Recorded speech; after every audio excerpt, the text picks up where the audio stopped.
hoje nós vamos começar a nossa quinta entrevista, o quinto vídeo da série sobre preservação digital, que está sendo promovido pela seção da América Latina e Caribe da Federação Internacional de Associações de Bibliotecas, a IFLA, em parceria com o Ministério da Educação, Cultura e Esportes da Espanha, também em parceria com o curso de Ciência da Informação, Documentação e Biblioteconomia da Faculdade de Filosofia, Ciências e Letras do campus de Ribeirão Preto, da USP.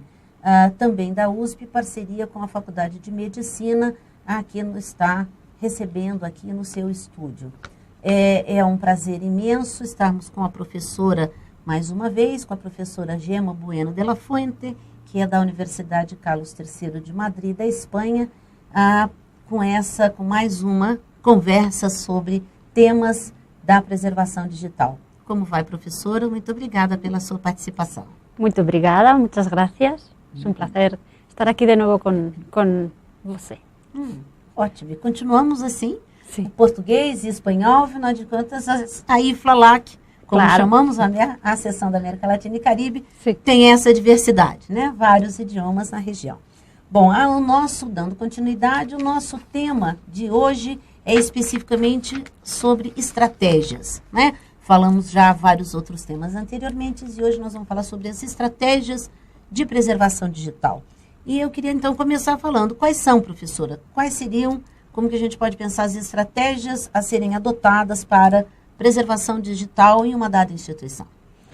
Muchas gracias. Esta pregunta es muy interesante porque lo que quería resaltar es que las estrategias muchas veces se confunden y se limitan, cuando se habla de preservación digital, se limitan a las estrategias técnicas. Estrategias técnicas, migración, por ejemplo, que luego podemos ver con un poco más de detalle. Y lo que queríamos destacar es la importancia de tener una visión más global de estrategias que no solamente son técnicas, sino que primero comienzan por estrategias políticas, esa definición de políticas que vimos en el anterior vídeo, organizativas, en las que hay que determinar cómo se van a hacer las cosas, por ejemplo, no necesariamente haciendo un programa de preservación digital. Otras estrategias podríamos considerarlas más mixtas, pero estrategias de colaboración, estrategias de conectar con otras instituciones, decidir con otras instituciones, aprender, formar. Todo eso pueden ser unas estrategias muy buenas para la preservación digital o necesarias y obligatorias podrían ser también. Y después, por supuesto, estrategias técnicas que pueden ser con distintos niveles en cuanto a cuándo deben llevarse a cabo o en qué momento de la situación de un documento, por ejemplo, de un material, son interesantes porque son estrategias de mínimos o son estrategias que son preventivas o son estrategias que se hacen una vez que ya ha ocurrido un daño. Entonces eso también lo podríamos clasificar así. Professora, então, foi muito interessante essa sua resposta, porque eu percebo que algumas pessoas, quando pensam em estratégia de preservação, falam especificamente de backup. E eu acho que você está dizendo muito mais do que isso, né? Como que, na verdade, a gente conversou até um pouquinho anteriormente, no outro nosso vídeo anterior, em que nós falávamos, e eu torno também com você a mesma pergunta, foi com outro professor, o Marcos Galindo, mas é sinônimo? Backup é sinônimo? É uma estratégia sinônima de preservação digital? No, es una estrategia de preservación digital. Y como decía, podemos incluso clasificarlas por niveles. El backup sería una estrategia de mínimos. Es decir, como mínimo que tenga copias de seguridad en distintas localizaciones, que eso es importante, en distintos medios también, pues que pueda tener una en un servidor, pero otras copias estén en discos offline.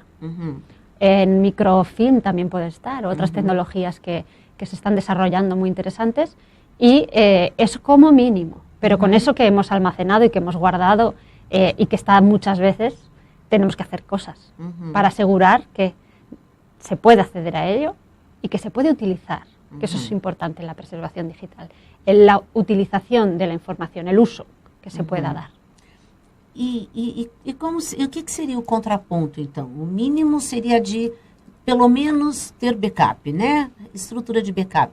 E o que seria? Tem como a gente conseguir definir o que é o máximo? O que seria, assim, as estratégias totais para uma política de preservação digital? Bueno, podemos hablar de dos cosas en cuanto a máximo, o el backup sería ese preventivo, y el máximo en cuanto a daños podría ser un enfoque, y esas técnicas ya de cuando ya se ha producido daño serían la arqueología digital, que está muy relacionada, o a veces se solapa con técnicas forenses, que cada vez están teniendo también más importancia, la forensic análisis, para recuperar lo que ya se ha perdido, o lo que ya no se ha perdido, por lo menos se ha dañado. Eso en cuanto a nivel de momento de actuación con el problema. Y en cuanto a nivel de mínimos y máximos para cubrir todo, yo recomendaría tener un programa de preservación e implementar un sistema de preservación, y no puedo decir una herramienta única, porque normalmente sería una arquitectura, una infraestructura tecnológica para lograr esa preservación, en la que llevemos a cabo tareas de ingesta, de almacenamiento, de gestión de los recursos, de edición de metadatos, de asignación de identificadores únicos, de creación de pautas y estrategias en cuanto a distintos formatos y distintos medios, cómo se van a migrar, por ejemplo, o cómo se van a monitorizar y migrar si es necesario, y todo eso articulado con las herramientas que serán necesarias también. Pero una serie de tareas concretas, y también pensando en la temporalización, de cómo lo vamos a hacer. Então, professora, trouxe alguns conceitos novos, eu achei super interessante, e eu queria começar primeiro, vamos falar das estratégias, já sei as técnicas que você mencionou também, as políticas eu acho que a gente falou ontem, né, bastante, ou outra, no vídeo anterior, não necessariamente ontem, né? Mas você também usou a palavra programa. Sim. O que é e o que compõe um programa de preservação digital, professora? Bueno, cuando hablamos de las políticas, decíamos que las políticas definen el qué, es una misión, una declaración de principios, pero eso hay que concretizarlo, hay que concretarlo en un conjunto de acciones, y además en ese conjunto de acciones tiene que definirse el qué, pero también el cómo, el quién y cómo se va a hacer en cuanto a herramientas técnicas, dinero, espacios que se van a necesitar. Entonces, este programa tiene que ser también un documento, de nuevo, esta necesidad de normalizar las cosas, hacerlas públicas también, si es necesario, pero que estén escritas, y que tiene que ser también consensuado, porque aquí van a intervenir distintas unidades, no va a ser solamente archivo, biblioteca, sino también informática, sino también aquellos que estén más familiarizados con cuestiones de propiedad intelectual, los que puedan ayudar. Por supuesto, también administración de la institución o gestión económica tendrán que decir algo. Entonces, tiene que haber ese consenso, y será importante que se establezca con una periodicidad. De 3 a 5 años es lo normal. Y que se establezcan también un calendario de tareas. Es decir, es algo más organizado, más programado, calendario de tareas, herramientas y personas. Todo organizado. Tudo organizado. E as estratégias técnicas, então, professora, que você menciona? O que são especificamente? Bueno, pues serán distintas estrategias que pretenden asegurar que un objeto de información permanezca, que un objeto de información, que asegurar el acceso al objeto y su utilización. Y para ello eso puede ser desde lo más básico, que es copiarlo, copia de seguridad, pero otros necesitaremos otras cosas, como una muy básica también es el refresco, consiste simplemente en cambiar el objeto, los ficheros a otro soporte que no es necesariamente diferente, tiene que ser pues de un servidor a otro servidor, de un disco óptico a otro disco óptico. ¿Por qué? Pues por la esperanza de vida de estos medios, porque siempre puede haber errores o problemas con esos medios que se hayan podido crear defectuosamente, que se hayan podido manipular defectuosamente, y por lo tanto es mejor refrescar cada cierto tiempo. Otra cosa sería ya la migración, en la que ya sí que hay un proceso, hay un cambio de tipo de soportes. Pues imaginar todo aquello que teníamos en discos, disquetes o discos ópticos también, que lo migramos a un servidor en línea, o un servidor, o un gran sistema de almacenamiento que puede no estar en línea. Pero la migración también podemos atender a otras cosas como el formato. Un formato que se puede quedar obsoleto o que simplemente un formato que tiene distintas versiones.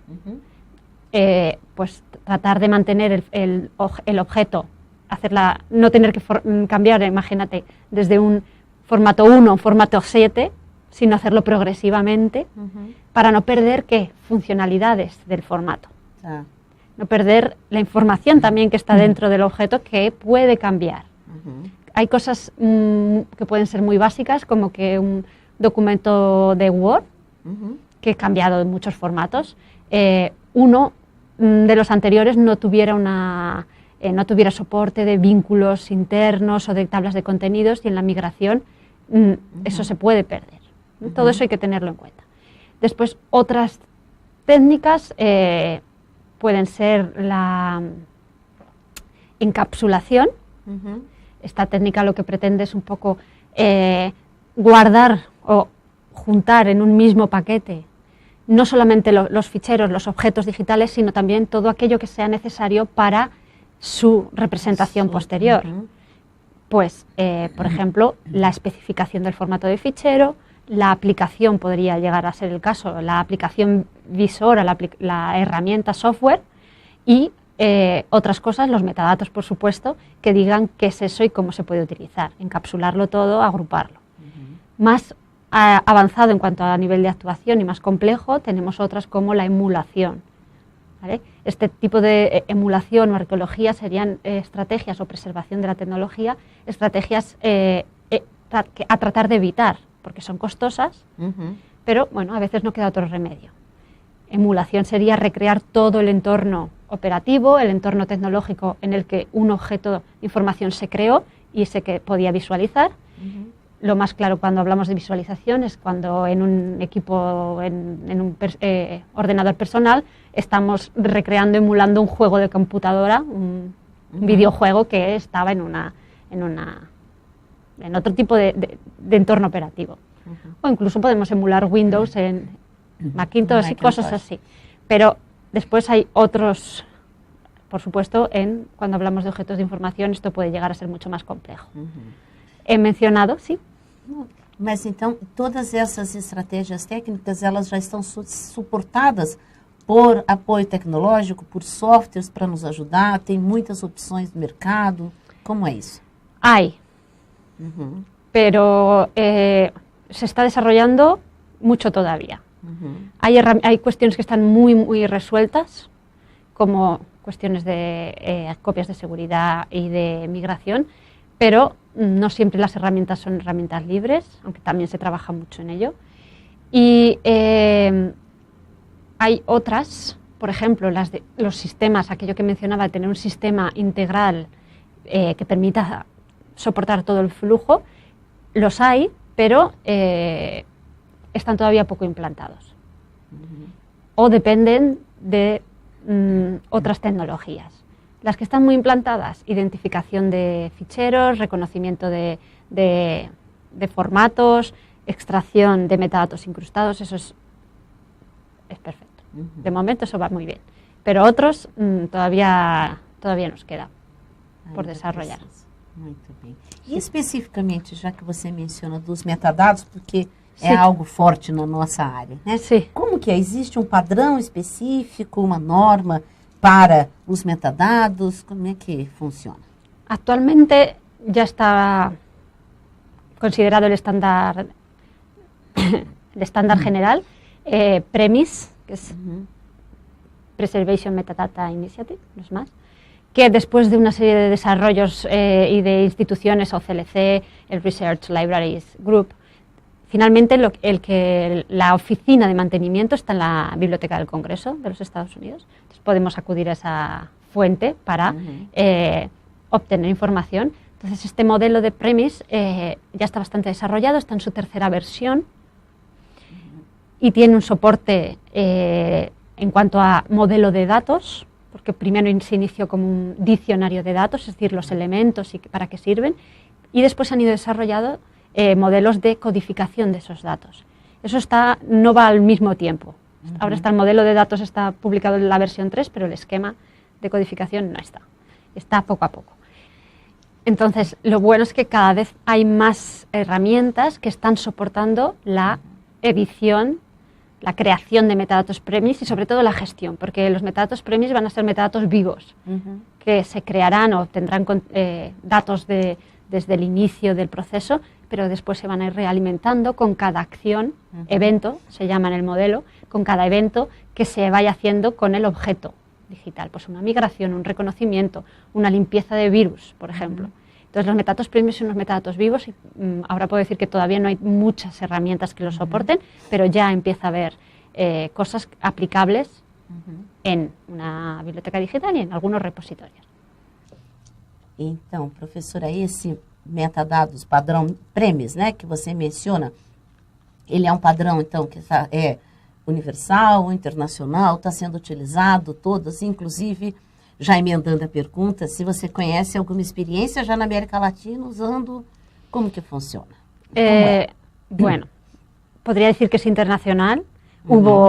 Para llegar a premise, hubo desarrollos anteriores, puedo mencionar los metadatos de Australia, de la Biblioteca Nacional de Australia, pero también la de Nueva Zelanda, y fueron creando modelos que en el fondo lo que trataban o han tratado de hacer después es ajustarse a un modelo general de preservación digital, que es el modelo OAIS. Ah, que é ótimo, que entonces, é o nosso próximo vídeo. Sí, encaja muy bien con ello. Entonces, el nivel de adaptación o de adopción, la verdad, no sabría decirte qué instituciones lo están adoptando como tal. Podría decir que algunas herramientas de repositorio, de biblioteca digital, de gestión de archivo digital, están vendiendo que ellos permiten la creación de metadatos premise. Pero el nivel de uso, además, es muy difícil. He intentado además hacer un estudio sobre esto, pero recuerde que los metadatos premise son de uso interno. Pueden ser publicados, y hay algún repositorio que lo publica para que lo vean los usuarios, pero realmente no le interesa al usuario. Al usuario le interesan unos metadatos finales, principalmente descriptivos, para encontrar de qué va ese objeto, quién lo creó, el resumen, a lo mejor también de procedencia, metadatos de derechos para saber cómo lo puedo utilizar, algunos técnicos y algún otro metadato estructural en el caso, por ejemplo, de METs, pues, que tengamos digitalizaciones que tienen una estructura. Pero los metadatos premise para el usuario final no interesan tanto, entonces no se visibilizan. Entonces podemos decir que hay instituciones que declaran estar utilizando, pero no podemos comprobarlo. E saber como, né? Em que nível, etc. É bastante complexo todo o tema da preservação, né? Mas me parece também bastante interessante e oportuno, professora, porque nós estamos conseguindo aí fazer links, inclusive com os vídeos anteriores, que era exatamente a proposta de complementar e ter uma construção, né, de todas as temáticas que envolvem a preservação digital, e que o nosso próximo encontro, nós vamos estar falando um pouco também de padrões mais amplos de preservação, né? Então, eu gostaria solamente da gente finalizar o nosso vídeo de hoje, que era sobre estratégias de preservação digital, recapitulando, então, que nós temos aí as estratégias, diversos níveis de estratégias, desde a política até a técnica, não é isso? Só para a gente fechar. Sí, podríamos por lo menos definir 4 niveles. Nivel político, creación de esa política, ese compromiso, programa, organizar, ese nivel organizativo, organizar cómo se va a llevar a cabo, técnico, las tareas concretas, los procesos que se van a aplicar y que van a depender de lo anterior y de, por ejemplo, fundamentalmente de la colección con la que estemos trabajando, el tipo de objetos digitales, el tipo de medios, el público alvo, el uso. En la institución va a depender también de la responsabilidad en preservación digital, va a depender de distintas cosas. Y finalmente, o el orden a lo mejor no sería este, pero también la colaboración, porque hacer una preservación digital es una tarea, no sé si dura, pero sí que es una tarea costosa, trabajosa, que no podemos llevar a cabo solos y que es necesario colaborar. Colaborar algunas veces en cuanto a preservación también, porque hay materiales que están duplicados en distintas instituciones, algunos materiales, otros para poder, por ejemplo, compartir el almacenamiento, compartir la herramienta, compartir los procesos, la formación de la gente que necesita estar detrás de todo, y también otras cuestiones como compartir esa lucha para pedir que haya fondos, que haya un reconocimiento, que haya un compromiso y que haya también estándares, normas y leyes, incluso, por la preservación digital. O que é perfeito, porque o nosso último vídeo da série vai tratar exatamente de formação e colaboração na preservação digital. Portanto, a gente está aí sempre perpassando e observando que é uma estrutura, trabalhar a preservação digital tem muita coisa envolvida. Né? Sim. Então, eu gostaria de finalizar, novamente agradecer a professora Gema, que está sido um prazer, e até a nossa próxima oportunidade. Obrigada, professora. Obrigada, Sueli. Obrigada a todos.